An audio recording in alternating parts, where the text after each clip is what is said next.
장미예수님,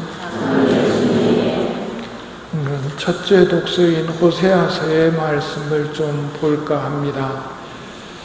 간혹 이런 말을 듣습니다. 어떻게 하면 신앙생활을 잘하는 건가요? 신앙생활을 잘하려면 어떻게 해야 되는가요? 제가 여러분에게 오히려 한 가지 물어보겠습니다. 지금 여러분 미사를 참여하고 계신데, 미사 참여하고 있는 여러분을 하느님이 지금 보고 계실까요? 하느님이 여러분을 보고 계시다면 어떤 시선으로 보고 계실까요? 여러분의 모든 것을 알고 계신 하느님은 나를 어떻게 보실까? 지금 미사 중에 분심에 갔다가 말씀에 왔다가 혹은 저 사람은 어떻고 이런 분심 속에 있다가 또 돌아오기도 하고, 이런 내 모습을 하느님이 어떻게 보고 계실까? 이게 제대로 되어야 신앙생활을 잘하는 방법입니다. 즉, 신앙생활은 뭘 하고 눈에 보이는 것들을 막 해대는 게 아니고요. 보이지 않는 하느님, 그분의 마음을 읽을 줄 알아야 신앙생활을 잘하는 겁니다. 하느님이 어떤 마음으로 지금 나를 보실까? 하느님의 마음이 어떤 마음일까요?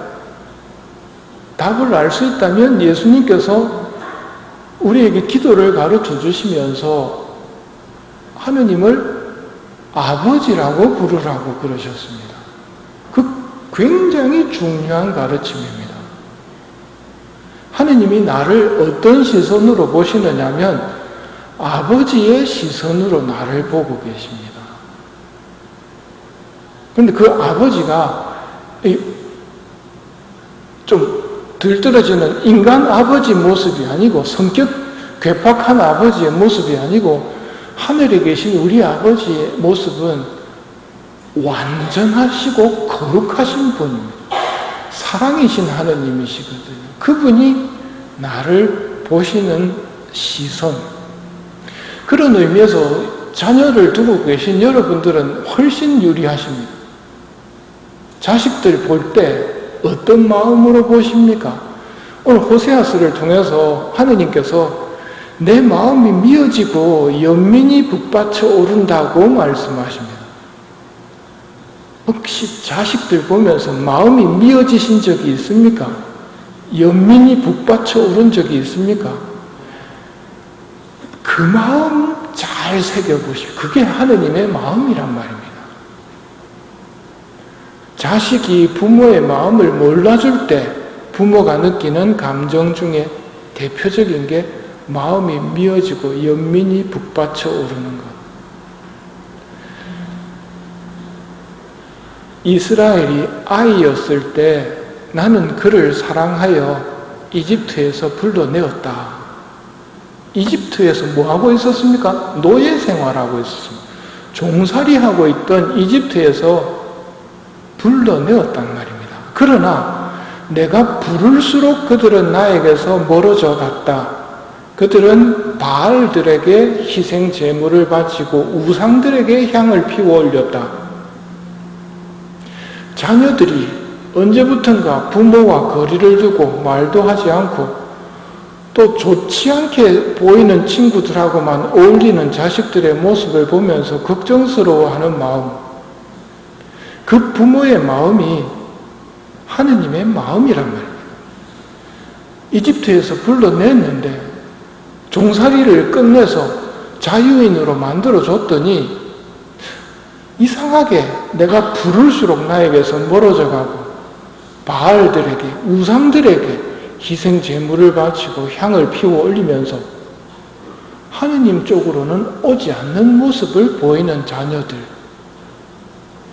내가 에프라임에게 걸음마를 가르쳐주고 내 팔로 안아주었지만 그들은 내가 자기들의 병을 고쳐준 줄을 알지 못하였다.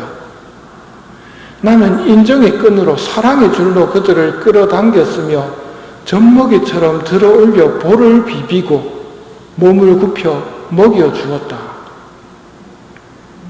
그러나 자식들은 까맣게 있고 지 스스로 큰 줄 알고 생각하거든요. 그렇죠? 기억이 없는 시절, 즉 갓난아기부터 기억이 있는 때까지의 그 시절 동안은 전적으로 부모님들에게 민폐 끼치면서 살았던 시간들인데 그 시간들을 모르다 보니까 지가 스스로 큰 줄 알고 있단 말입니다. 근데 그게 아니지요. 기억 못하는 그 시간 동안 부모는 하나부터 열까지 다 해주고 있었단 말입니다. 걸음마를 가르쳐주고 팔로 안아주고 들어올려서 볼을 비비고 몸을 굽혀 먹여주고 그러다가 혹시라도 아프면 들쳐매고 또 뛰어가야 되고 근데 애는 전혀 기억하지 못합니다. 하느님의 마음을 지금 읽어보고 있습니다. 하느님이 이렇게 설명하십니다.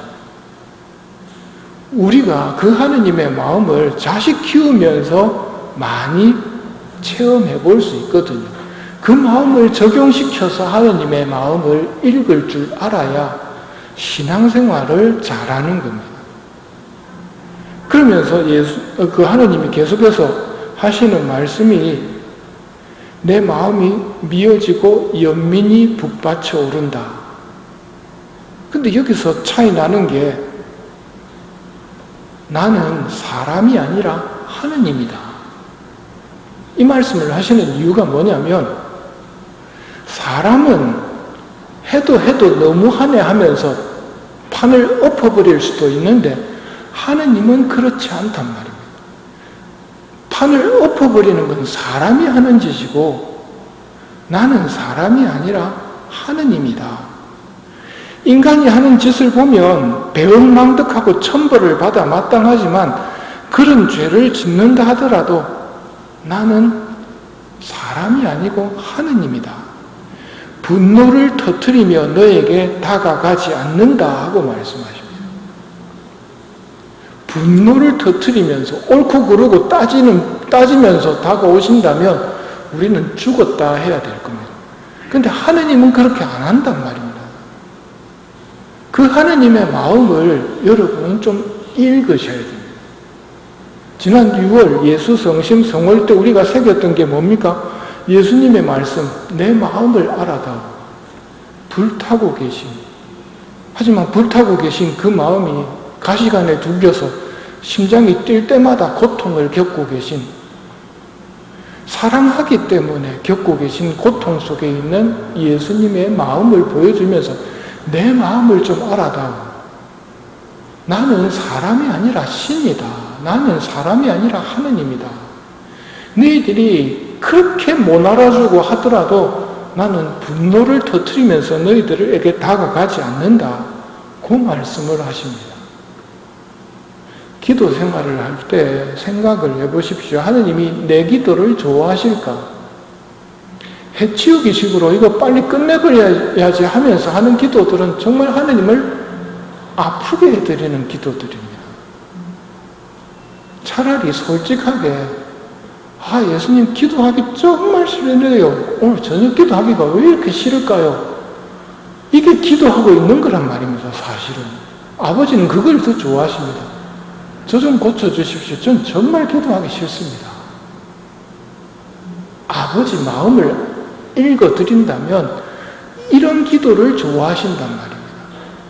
그런데 해치우기식으로 하늘에 계시는 내 아버지의 이름이 말마디야 좋은 기도문이니까 말마디야 좋겠지만 아버지가 원하는 건 그런 게 아니란 말이죠.